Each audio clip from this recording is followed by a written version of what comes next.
So last time I showed you how to create a Unity terrain. It's a pretty ugly one.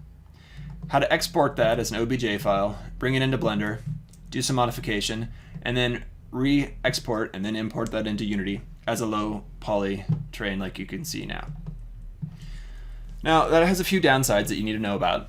The biggest one is it no longer uses an LOD system, meaning you are displaying all the polygons all the time. Your computer's having to draw them all the time. And there's some techniques we can get around that. They're pretty simple. I'm sure you can find more sophisticated ones. But as is, this terrain is fairly simple. It's just got a few thousand faces. Unity should be able to do that. If you're trying to design for mobile, maybe you need to be more clever than that. Now, the downside to this method is that we had to use the Unity terrain tools, which are okay, but they're not great. So I want to show you one more way to do this using a third-party asset. And this is how I'm creating my terrains for my next game. So I'm going to turn these terrains off. Now, the asset I want to show you how to use is Gaia. Or rather, I don't want to show you how to use it, I want to show you how I use it. So Gaia is available in the asset store. It's fairly cheap for what you're getting. Right now it's on sale, $28, normally $35. And there's a big update coming. Gaia is a wonderfully made piece of software. It's very popular, you can see 600 reviews. I'll give them 5 stars. It's a great piece of software, well worth the money if you're trying to create terrains. So I want to show you how I use this. I've already got it installed and downloaded, so I'm going to go to Window, go to Gaia, Show Gaia Manager. Now if you're using Gaia for the first time, this isn't the best tutorial. The authors produced plenty of good tutorials on how to use it. I'm going to open this up, I'm going to create the terrain and show the stamper. Now Gaia is all based on stamps, and that just creates a height map that Unity can then use with its terrain. This terrain that it's created is just a standard Unity terrain. If I wanted to use the Unity terrain tools, I could to further edit this. So the first thing I'm going to do is I'm going to choose a stamp. And this is going to let me choose just about anything that's in my project. But I want to make sure I use a good stamp, and so I'm going to choose an island. Maybe this one here. As soon as I choose that stamp, you can see that I get a preview of what my terrain will look like. And then I can move this around using my Unity or the transform tools in the scene view. I can also do it here in the inspector.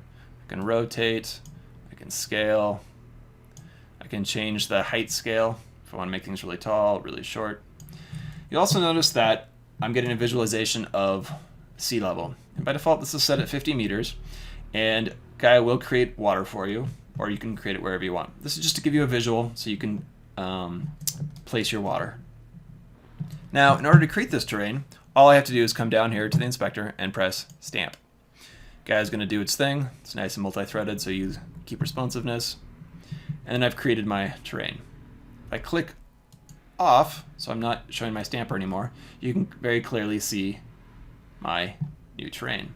If I click on this, and go to terrain and export to OBJ, just like we did on the last tutorial. Now, for a lot of people, that's going to be great. That's going to do the job. But that wasn't the style that I was going for. So I'm going to come back to my hierarchy, select my stamper, and I'm going to show the terrain helper. And this shows me a few things. And I'm going to flatten this terrain. And that's just effectively going to get rid of that last stamp. Okay? There you go. Back down to a flat terrain. Now, for my game, I wanted a lot of flat sections. I didn't want various angles on the terrain, but I still wanted some interesting hills, lakes, and such things. And the reason I wanted that fairly flat terrain is that the player is going to be able to build on it, and I don't want to have to deal with smoothing out the terrain and modifying the terrain during runtime. So one of the things that I did was playing with this transform height curve here. So if you come into the inspector and the stamper, click on that, and by default, it's just linear. And I edited these. I've made these kind of rather different. You can see I've got a few presets down here, and I'm doing that just by adding keyframes. Okay, there's some interesting ones. Let's try that one. Let's see what that looks like. Okay, and close that. Now you notice my preview hasn't changed any. Unfortunately, Gaia is not quite that responsive, but we can use that curve anyways. I'm going to press stamp. Wait for Gaia to do its thing. Again, click off my stamper, and now you can see what it's created. I've got these flat ridges that run along. I've got empty spaces in between, or lower spaces rather. I've got this little bit of a ramp up, so there's a hill before my cliff. And this is kind of the look that I was going for. This may or may not be what you want, but it works.